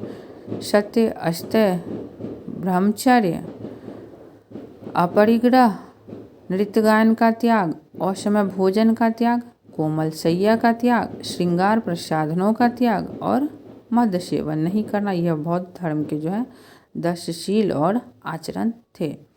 बुद्ध के जीवन के घटनाक्रम एवं उसके प्रतीक चिन्हों को हम लोग देखते हैं। तो घटना है जन्म, जिसका प्रतीक चिन्ह है कमल। यौवन, षाढ़, महाभिनिष्क्रमण का प्रतीक चिन्ह। महाभिनिष्क्रमण किस घटना से जुड़ी हुई है? तो गृह त्याग की घटना से जुड़ी हुई है, जिसका प्रतीक घोड़ा है। जबकि संबोधि ज्ञान प्राप्ति, पीपल वृक्ष या बोधि वृक्ष के नीचे। और महापरिनिर्वाण की घटना मृत्यु की घटना को कहा जाता है, जिसका प्रतीक पद चिन्ह और स्तूप है। जबकि धर्म चक्र परिवर्तन प्रथम उपदेश की घटना है, जिसका प्रतीक चिन्ह चक्र है। तो घटना का नाम भी याद रखिएगा और प्रतीक चिन्ह भी। जैसे गृह त्याग किसे कहा जाता है? तो महाभिनिष्क्रमण। प्रथम उपदेश क्या कहलाता है? तो धर्म चक्र परिवर्तन। ऐसे भी प्रश्न पूछे जाते हैं। बौद्ध धर्म जो है चौथी बौद्ध संगति के उपरांत 2 भागों में विभाजित हो गया, हीनयान और महायान। जबकि हीनयान जो है परिवर्तन विरोधी है, जबकि महायान परिवर्तन समर्थक है। 8वीं सदी में बौद्ध धर्म के आडंबर वाले शाखा व्रजयान का विकास हुआ। व्रजयान का विकास कब हुआ? तो 8वीं सदी में। अब बौद्ध धर्म के त्रिपीटक के बारे में हम लोग जानते हैं। सूत पीटक, विनय पीटक और अभिधम्म पीटक, ये 3 पीटक हैं बौद्ध धर्म के। जिसमें सूत पीटक में बुद्ध के उपदेशों का संकलन है, जो सबसे बृहद पीटक है, जिसका संकलन आनंद ने किया। सूत पीटक का संकलन किसने किया? तो आनंद ने किया। यह भी प्रश्न पूछा जाता है। विनय पीटक में संघ के नियमों का संकलन है। यह सबसे लघुतम पीटक है, जिसका संकलन उपाली ने किया। जबकि अभिधम्म पीटक में बुद्ध के दार्शनिक विचारों का संकलन है और इसका संकलन मोगलीपुत्र तिस्य ने किया। तो तीनों पीटकों में किस चीज़ का वर्णन किया गया और किसने इसका संकलन किया, इनको याद रखिएगा। अब हम लोग बौद्ध संगति और सभा के बारे में भी एक बार देख लेते हैं। तो देखिए, प्रथम बौद्ध संगति किस वर्ष हुई? तो 483 ईसा पूर्व में हुई और स्थान राजगृह। शासक अजातशत्रु थे और अध्यक्ष महाकश्यप। और विशेषताएं इसकी क्या क्या थीं? सूत पीटक, विनय पीटक की रचना। जबकि द्वितीय जो है आपको 383 ईसा पूर्व में हुआ वैशाली में, और तृतीय जो है आपको 251 ईसा पूर्व पाटलिपुत्र में हुआ, और चतुर्थ ईसा की प्रथम शताब्दी में कुंडलवन कश्मीर में हुआ। अब इसको ऐसे याद रखिए कि द्वितीय जो है वैशाली में जो हुई, उसके शासक कौन थे? तो कालाशोक और अध्यक्ष शाबाकामी। और विशेषता क्या थी? महासंघिका एवं अस्थावीर के रूप में विभाजन। जबकि तृतीय बौद्ध संगति जो 251 ईसा पूर्व में पाटलिपुत्र में हुई, उस किस शासक के शासनकाल में हुआ? तो अशोक के शासनकाल में। उसके अध्यक्ष मोगलीपुत्र तिष्म थे। अभिधम पिटक का संकलन हुआ। चतुर्थ ईसा की प्रथम शताब्दी में कुंडलवन कश्मीर में हुआ और शासक कनिष्क थे। अध्यक्ष वसुमित्र अश्वघोष थे और उसकी विशेषता क्या थी कि बौद्ध धर्म जो है महायान एवं हीनयान में विभाजित हो गया। नेक्स्ट देखते हैं अब हम लोग बौद्ध संगति और सभा के बाद कि बौद्ध धर्म का जो परम लक्ष्य वह क्या है, निर्वाण की प्राप्ति। बौद्ध धर्म का परम लक्ष्य क्या था, निर्वाण की प्राप्ति। बुद्ध के पुनर्जन्म की कथा जातक कथा में मिलती है। जातक कथा किसके जन्म और पुनर्जन्म से संबंधित है, तो बुद्ध के पुनर्जन्म से संबंधित है। बुद्ध धर्म में चैत्य जो है बौद्ध धर्म का पूजा घर होता था, जबकि स्तूप बौद्ध धर्म के पवित्र अवशेषों का संग्रहण स्थल होता था। स्तूप में जिसमें वो लोग भिक्षा मांगते थे या उनके मरने के बाद जो उनकी अस्थियाँ होती हैं उस पर जो बनाए गए उसे स्तूप कहा गया। और बिहार जो है बौद्ध भिक्षुओं का निवास स्थान होता है। तो याद कीजिए इसी के नाम पे हमारे राज्य का नाम बिहार पड़ा। जैन धर्म के संस्थापक ऋषभदेव थे, जो जैन धर्म के प्रथम तीर्थकर थे। और इनका अन्य नाम क्या था, आदिनाथ, वृषभनाथ भी कहा जाता है। किसे, तो ऋषभदेव को। जैन धर्म में कुल कितने तीर्थकर हुए, तो 24 तीर्थकर हुए। 23वें तीर्थकर कौन थे, तो पार्श्वनाथ थे, जिनका जन्म काशी में हुआ था और उनके पिता अश्वसेन काशी के राजा थे। पार्श्वनाथ को ज्ञान की प्राप्ति सम्मेद पर्वत पर हुई थी, जो बिहार में पड़ता है। और उन्होंने 4 महाव्रत की शिक्षा दी, सत्य, अहिंसा, अस्तेय और अपरिग्रह। इसमें 5वां महाव्रत जो है आपको महावीर स्वामी देंगे। यह भी कभी कभी पूछा गया है कि कौन ऐसे तीर्थकर हैं जिन्हें ज्ञान की प्राप्ति बिहार में सम्मेद पर्वत पर हुई, तो पार्श्वनाथ जो 23वें तीर्थकर थे उन्हें ज्ञान की प्राप्ति सम्मेद पर्वत पर हुई। अब हम लोग महावीर स्वामी के बारे में पढ़ते हैं। महावीर स्वामी जो थे जैन धर्म के 24वें तीर्थकर थे और महावीर स्वामी को जैन धर्म का वास्तविक संस्थापक माना जाता है। तो 24वें तीर्थकर कौन थे, महावीर स्वामी, और वास्तविक संस्थापक इन्हें ही माना जाता है। इनका जन्म 540 ईसा पूर्व और कुछ जगहों पर 499 ईसा पूर्व को भी माना गया। तो 540 हो या 499 हो तो उस हिसाब से प्रश्न को मार दीजिएगा। और स्थल कुंडग्राम वैशाली में हुआ था। इनके पिता सिद्धार्थ जो हैं ज्ञात्रिक कुल के प्रधान थे, जबकि माता त्रिशला लक्ष्मी गणराज की राजकुमारी थी। इनकी पत्नी का नाम यशोदा था, जबकि इनकी पुत्री का नाम प्रियदर्शना अनुजा था। इनके जामाता या दामाद का नाम जामाली या जमाली था। उन्होंने 30 वर्ष की आयु में गृह त्याग किया और 12 वर्ष के कठोर तप के बाद 42 वर्ष की आयु में उन्हें कैवल्य ज्ञान की प्राप्ति हुई। कहाँ पे, तो जिम्बड़िका ग्राम में ऋजुपालिका नदी के तट पर साल वृक्ष के नीचे हुई। जैन धर्म में भी 3 रत्न की बात की गई है। तो वो 3 रत्न कौन कौन से थे, तो सम्यक दर्शन, सम्यक ज्ञान और सम्यक आचरण। जैन धर्म के त्रिरत्न कौन कौन से थे, तो सम्यक दर्शन, सम्यक ज्ञान एवं सम्यक आचरण। ध्यान रखिएगा। अब जैन धर्म के 5 महाव्रत में जो 5वां महाव्रत ब्रह्मचर्य वो किन्होंने जोड़ा, महावीर स्वामी ने जोड़ा। सत्य का क्या तात्पर्य है, झूठ नहीं बोलना, सत्य बोलना। अहिंसा, हिंसा नहीं करना, अहिंसा के मार्ग पे चलना। अस्तेय, चोरी नहीं करना। और अपरिग्रह, धन का संग्रह नहीं करना। और ब्रह्मचर्य, इंद्रियों को वश में करना। ऊपर के जो 4 महाव्रत हैं वो पार्श्वनाथ थी और 5वां महावीर स्वामी दिए।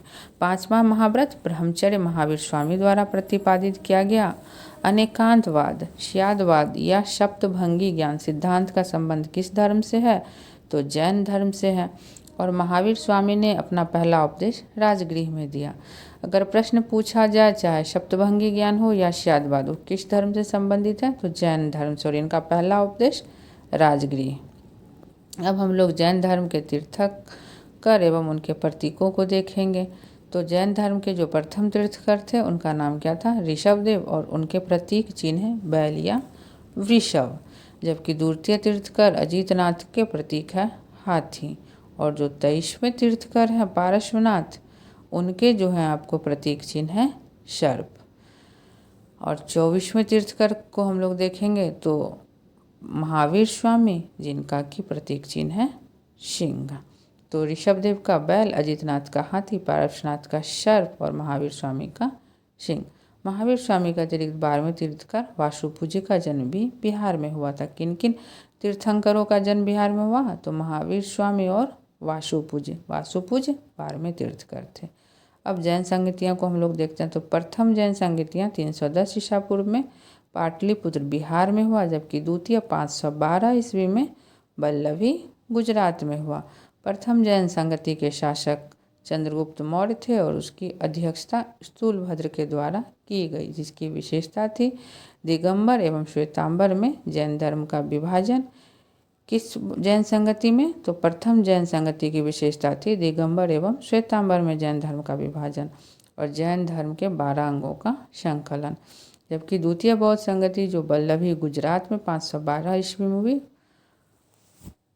उसके अध्यक्ष कौन थे? क्षमाश्रवण। अब हम लोग पढ़ेंगे महावीर स्वामी की मृत्यु जो है 468 ईसा पूर्व में 72 वर्ष की आयु में पावापुरी में हुई और प्रथम जैन संगति में ही श्वेतांबर एवं दिगंबर के रूप में विभक्त हो गया जैन धर्म। दिगंबर जो है भद्रबाहु के नेतृत्व प्रदान किए। इसमें परिवर्तन को स्वीकार नहीं करते हुए नग्नता एवं कठोरता को अपनाया गया। दिगंबर में जो है नेतृत्व प्रदान करता कौन थे? भद्रबाहु एवं नग्नता एवं कठोरता को अपनाया गया। जबकि उसके विपरीत श्वेतांबर को नेतृत्व स्थूलभद्र ने प्रदान किया, जिसमें श्वेत वस्त्र पहनने की परंपरा थी तथा यह दिगंबर की तुलना में कम कठोर था। इसमें परिवर्तन को स्वीकार किया गया। दिगंबर जो है पूर्ण नग्न एवं कठोरता को अपनाया, जबकि श्वेतांबर जो है श्वेत वस्त्र पहनते थे। अब हम लोग शुंग वंश को पढ़ते हैं। शुंग वंश का अंतिम शासक बृहद्रथ की हत्या पुष्यमित्र शुंग ने 185 ईसा पूर्व में शुंग वंश की स्थापना की। पुष्यमित्र शुंग ने क्या किया? 185 ईसा पूर्व में शुंग वंश की स्थापना की। किसकी हत्या करके? बृहद्रथ की हत्या करके। पुष्यमित्र शुंग जो था ब्राह्मण था, मतलब शुंग वंश को ब्राह्मण वंश भी कहा जा सकता है। वह बृहद्रथ का सेनापति था, जिसकी हत्या करके उन्होंने शुंग वंश की स्थापना की। पुष्यमित्र ने सेनानी की उपाधि ली थी। इसने यवनों के आक्रमण को विफल किया था, इसीलिए यह सेनानी की उपाधि लिए थे। इन्होंने 2 अश्वमेघ यज्ञ करवाए, जिसके पुरोहित पतंजलि थे। पुष्यमित्र की मृत्यु के बाद उसका पुत्र अग्निमित्र 148 ईसा पूर्व में राजा बना। पुष्यमित्र का पुत्र कौन था? अग्निमित्र। कालिदास के नाटक मालविका अग्निमित्रम में जो अग्निमित्र है वह पुष्यमित्र का पुत्र है और उसमें अग्निमित्र एवं मालविका की प्रेम कहानी का वर्णन है। कहीं कहीं यह प्रश्न पूछा जाता है कि मालविका अग्निमित्रम किसके द्वारा रचित है? तो कालिदास की पुस्तक है। पुष्यमित्र शुंग के द्वारा स्थापित शुंग वंश का अंतिम शासक जो था आपको देवभूति था। कण्व वंश की स्थापना वसुमित्र ने देवभूति की हत्या करके की। वसुमित्र शुंग के अमात्य या मंत्री थे। अमात्य को मंत्री कहा जाता था। कण्व वंश भी ब्राह्मण वंश था। इस वंश का अंतिम शासक सुशर्मा हुआ।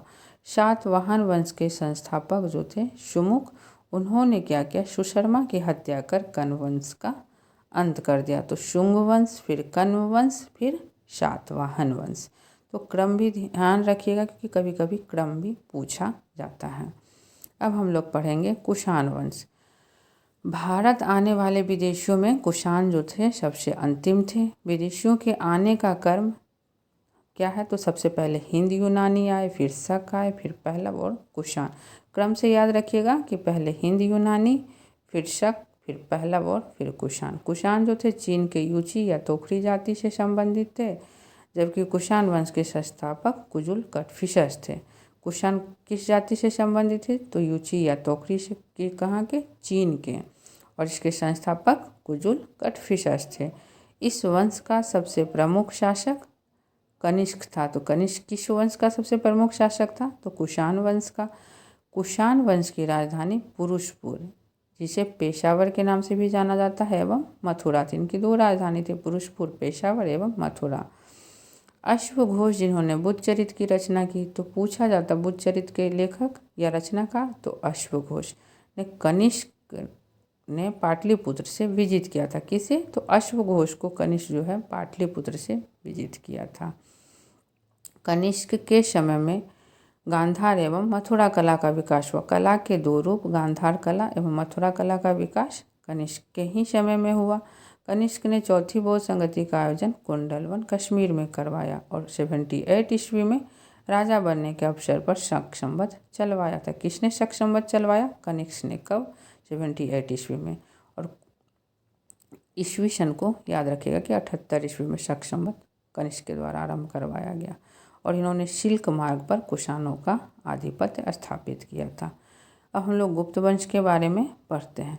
गुप्त वंश के जो स्थापना है वह श्री गुप्त ने की थी। कब? तो 240 ईस्वी से 280 ईस्वी के उपरांत।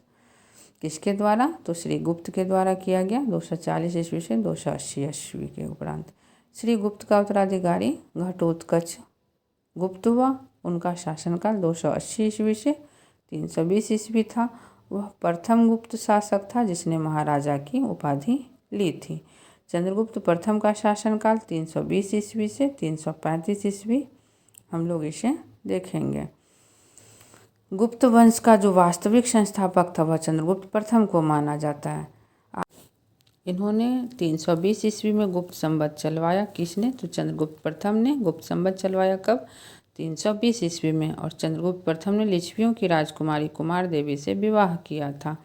वह प्रथम गुप्त शासक था जिसने महाराजाधिराज की उपाधि धारण की। महाराजाधिराज की उपाधि चंद्रगुप्त प्रथम ने धारण की।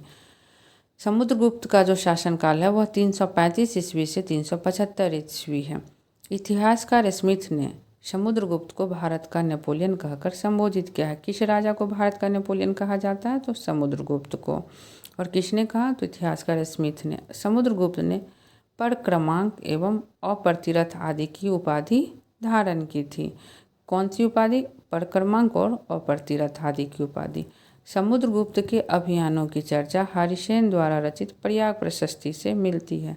प्रयाग प्रशस्ति किसके द्वारा रचित है? तो हरिसेन के द्वारा रचित है, जिसमें उत्तरा पथ के 9 राजाओं तथा दक्षिणा पथ के 12 राजाओं को विजित किया था। किसने? समुद्रगुप्त ने। और इसकी चर्चा प्रयाग प्रशस्ति में मिलती है जो हरिसेन के द्वारा रचित है कि समुद्रगुप्त उत्तरा पथ के 9 राजाओं तथा दक्षिणा पथ के 12 राजाओं को विजित किए थे।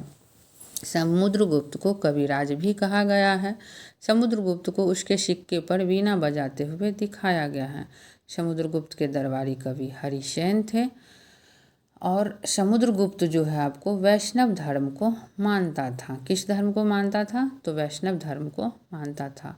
समुद्रगुप्त द्वारा अश्वमेघ यज्ञ कराने के प्रमाण भी मिले हैं।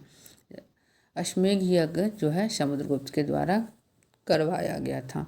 जबकि समुद्रगुप्त के बाद 375 ईस्वी में रामगुप्त के राजा बनने का साक्ष्य मिला है, लेकिन रामगुप्त के अयोग्य होने के कारण चंद्रगुप्त द्वितीय ने उसकी हत्या कर स्वयं को राजा घोषित कर दिया। किसने? चंद्रगुप्त द्वितीय ने किसकी हत्या करके राज्य प्राप्त किया? तो अपने बड़े भाई रामगुप्त की। चंद्रगुप्त द्वितीय का शासनकाल आपको 375 ईस्वी से 415 ईस्वी तक देखने को मिलेगा। चंद्रगुप्त द्वितीय ने शकों को पराजित कर 389 ईस्वी में विक्रमादित्य की उपाधि धारण की। तो विक्रमादित्य की उपाधि किसने धारण की? चंद्रगुप्त द्वितीय ने। कब? 389 ईस्वी में विक्रमादित्य की उपाधि धारण की। किस खुशी में? तो शकों को पराजित करने की खुशी में। चंद्रगुप्त द्वितीय ने देवगुप्त, देवराज, देवश्री आदि की उपाधि भी धारण की थी। चंद्रगुप्त द्वितीय ने ध्रुव देवी एवं कुबेर नाग से विवाह किया था। इनकी पत्नियों का नाम क्या था? तो ध्रुव देवी एवं कुबेर नाग। कुबेर नाग से जो उत्पन्न पुत्री थी वह प्रभावती गुप्त थी। उनका नाम क्या था? प्रभावती गुप्त, जिनका विवाह वाकाटक नरेश रुद्रसेन द्वितीय के साथ हुआ था। प्रभावती गुप्त का विवाह किनसे हुआ था? तो वाकाटक नरेश रुद्रसेन द्वितीय के साथ हुआ था। जबकि रुद्रसेन मृत्यु के बाद प्रभावती ने अपने अल्पवयस्क पुत्रों के संरक्षिका के रूप में शासन किया। रुद्रसेन की मृत्यु जो है समय से पूर्व हो गई तो प्रभावती जो है संरक्षिका के रूप में शासन किया। उस दौरान प्रभावती ने चंद्रगुप्त द्वितीय की सहायता से गुजरात और काठियावाड़ पर विजय प्राप्त की। किसके सहायता से? तो चंद्रगुप्त द्वितीय की सहायता से गुजरात और काठियावाड़ पर प्रभावती विजय प्राप्त की। चीनी यात्री फाहियान जो है चंद्रगुप्त द्वितीय के समय भारत आया था। चंद्रगुप्त द्वितीय के समय कौन सा चीनी यात्री भारत आया था? तो फाहियान। और फाहियान भारत में 14 वर्षों तक रहा था। और उसका ईस्वी था 399 से 414 ईस्वी तक। चंद्रगुप्त द्वितीय को महरौली लोह स्तंभ में चंद्र नाम से संबोधित किया गया। महरौली लोह स्तंभ चंद्रगुप्त द्वितीय का माना जाता है। महरौली स्तंभ में चंद्र नाम की एक चर्चा की गई है, जिसे माना जाता है कि वह चंद्रगुप्त द्वितीय के बारे में है, इसलिए महरौली लोह स्तंभ को चंद्रगुप्त द्वितीय का माना जाता है। चंद्रगुप्त द्वितीय के 9 रत्न थे। उन 9 रत्नों के नाम हम लोग देखते हैं: कालिदास, धन्वंतरि, अमर सिंह, वाराहमिहिर, शंकु, वेताल भट्ट, घटकरपर, छपनक एवं भरूची। 9 रत्न कौन कौन थे? तो कालिदास, धन्वंतरि, अमर सिंह, वाराहमिहिर, शंकु, बेताल भट्ट, घटकरपर, छपनक एवं भरूची, ये जो थे चंद्रगुप्त द्वितीय के 9 रत्न थे। अब हम लोग कुमारगुप्त प्रथम के बारे में पढ़ेंगे, जिनका शासनकाल 415 ईस्वी से 455 ईसा पूर्व ईस्वी तक था। चंद्रगुप्त द्वितीय एवं ध्रुव देवी का पुत्र जो था कुमारगुप्त प्रथम था, जो 415 ईस्वी में शासक बना। कुमारगुप्त प्रथम कब शासक बना? तो 415 ईस्वी में। यह चंद्रगुप्त द्वितीय एवं ध्रुव देवी का पुत्र था। नालंदा विश्वविद्यालय की स्थापना कुमारगुप्त के समय में हुई थी। यह पूछा भी जाता है कि नालंदा विश्वविद्यालय की स्थापना किसने की? तो कुमारगुप्त ने करवाई। गुप्त काल में नालंदा विश्वविद्यालय जो था शिक्षा का प्रमुख केंद्र था। बाद में यह बौद्ध धर्म के शिक्षा का सबसे प्रमुख केंद्र बन गया। नालंदा विश्वविद्यालय बौद्ध धर्म के शिक्षा का सबसे प्रमुख केंद्र बना। इनके बाद स्कंदगुप्त का शासन है 455 ईस्वी से 467 ईस्वी तक। मध्य एशिया के बर्बर जाति हुनों का जो है आक्रमण स्कंदगुप्त के समय हुआ। स्कंदगुप्त ने हुनों को पराजित कर भारत से बाहर खदेड़ दिया। इसका वर्णन आपको जूनागढ़ अभिलेख में मिलता है। अभिलेख में हुनों को मलेच्छ कहा गया है। तो हुनों का आक्रमण किसके समय हुआ? तो स्कंदगुप्त के समय हुआ, और स्कंदगुप्त ही था जो हुनों को पराजित कर भारत से बाहर खदेड़ दिया। इस बात का प्रमाण हम लोग को जूनागढ़ अभिलेख में मिलता है। और अभिलेख में कहा हुनों के लिए जो है मलेच्छ शब्द का उपयोग किया गया है। तो अगर पूछा जाए कि मलेच्छ किसे कहा गया है जूनागढ़ अभिलेख में, तो हुनों को कहा गया है। स्कंदगुप्त ने चंद्रगुप्त मौर्य द्वारा निर्मित सुदर्शन झील का पुनरुद्धार करवाया। तो सुदर्शन झील जो है किसके द्वारा निर्मित थी? तो चंद्रगुप्त मौर्य के द्वारा उसका निर्माण करवाया गया था। स्कंदगुप्त ने सक्रादित्य की उपाधि धारण की थी। गुप्त वंश का अंतिम शासक विष्णुगुप्त था। गुप्त वंश के साथ मगध वंश का अंत हो गया। इतिहासकार वी.ए. स्मिथ ने सांस्कृतिक उपलब्धियों के कारण गुप्त काल को स्वर्ण युग की संज्ञा दी है। तो गुप्त काल को स्वर्ण युग की संज्ञा किसने दी? तो वी.ए. स्मिथ ने दी। इसके बाद हम लोग पाल वंश के बारे में पढ़ लेते हैं। पाल वंश की स्थापना जो है गोपाल के द्वारा 750 ईस्वी में की थी। पाल वंश की स्थापना किसने की? तो गोपाल ने। कब? तो 750 ईस्वी में। और पाल वंश बिहार के साथ साथ आपको ध्यान दीजिएगा कि बंगाल में भी कहीं कहीं फैला हुआ था। गोपाल ने उदंतपुरी विश्वविद्यालय की स्थापना बिहार शरीफ में की। उदंतपुरी विश्वविद्यालय की स्थापना बिहार शरीफ में किसने की? तो गोपाल ने की। और पाल वंश का सबसे प्रमुख शासक जो था आपको धर्मपाल था। धर्मपाल किस वंश का शासक था? तो पाल वंश का। धर्मपाल ने विक्रमशिला विश्वविद्यालय भागलपुर की स्थापना की। यह भी पूछा जाए कि विक्रमशिला विश्वविद्यालय कहाँ है? तो भागलपुर में। सोमपुर महाविहार वर्तमान में कहाँ है? तो बांग्लादेश में, जिसका निर्माण धर्मपाल ने ही करवाया था। धर्मपाल ने त्रिपक्षीय संघर्ष में प्रतिहारों एवं राष्ट्रकूटों से संघर्ष किया था। त्रिपक्षीय संघर्ष में ये प्रतिहार एवं राष्ट्रकूट से संघर्ष किए थे। किसने? तो धर्मपाल ने। और प्रतिहार शासक वत्सराज से पराजित भी हुआ। बाद में धर्मपाल ने राष्ट्रकूट शासक ध्रुव और प्रतिहार शासक वत्सराज को पराजित किया। पहले यह खुद पराजित हुए और बाद में वापस राष्ट्रकूट शासक ध्रुव और प्रतिहार शासक वत्सराज को पराजित किए धर्मपाल ने।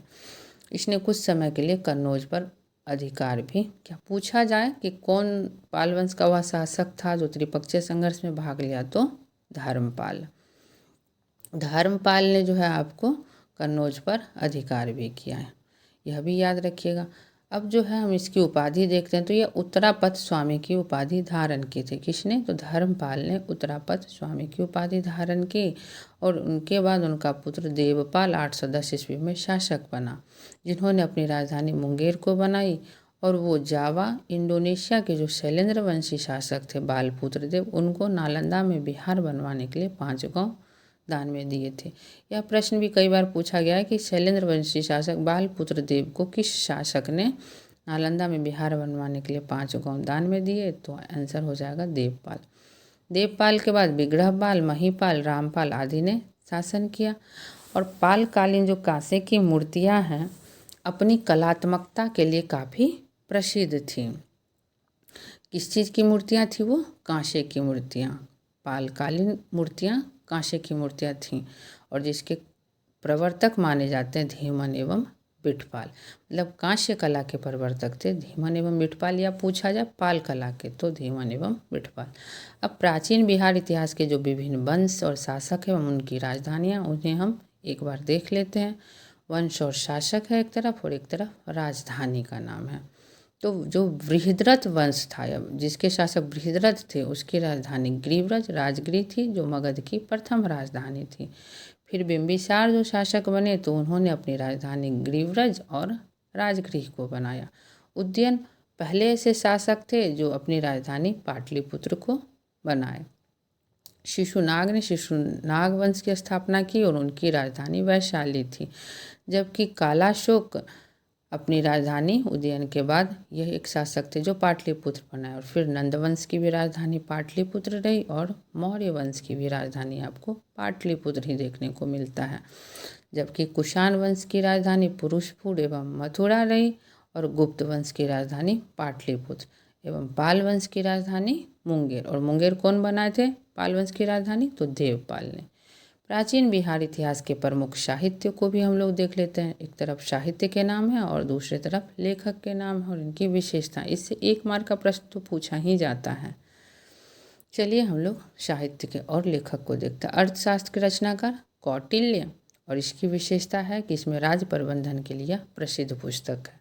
बुद्धचरित के लेखक आपको अश्वघोष हैं, जो बौद्ध धर्म का महाकाव्य है। जबकि आपको पूछा जाएगा कभी कभी कि अश्वघोष जो है किस साहित्य की रचनाकार है, तो बुद्धचरित की उसकी विशेषता क्या है, तो वह बौद्ध धर्म का महाकाव्य। प्रज्ञा पारमिता के लेखक नागार्जुन है, जिसमें शून्यवाद का सिद्धांत बताया गया है। यह इस पुस्तक की विशेषता है। CU की जो है ह्वेनसांग की यात्रा वृत्तांत है, जिसमें उन्होंने भारत का यात्रा विवरण लिखा है। इंडिका मेगास्थनीज के द्वारा लिखी गई है, जिसमें मौर्य साम्राज्य का विवरण हमें देखने को मिलता है। जबकि मिलिंद पनाहो जो है नागसेन के द्वारा रचित है, जिसमें बैक्टीरियन शासक मिनांडर एवं नागसेन के वार्तालाप का संग्रहण किया गया है। जबकि पुस्तक ललित विस्तार, महावंश और जातक कथाओं, इनके लेखकों का नाम आज तक नहीं पता चल पाया, तो इसलिए इनके लेखक अज्ञात हैं। आपको ललित विस्तार की विशेषता है कि उसमें बुद्ध की लीलाओं का वर्णन किया गया है और महावंश में श्रीलंका के राजाओं का वर्णन किया गया है। जबकि जातक कथाओं में बुद्ध के पुनर्जन्म की कहानियाँ देखने को मिलती हैं। इसके साथ ही प्राचीन बिहार का इतिहास खत्म होता है। इसके बाद हम अगले वीडियो में मध्यकालीन बिहार का इतिहास देखें।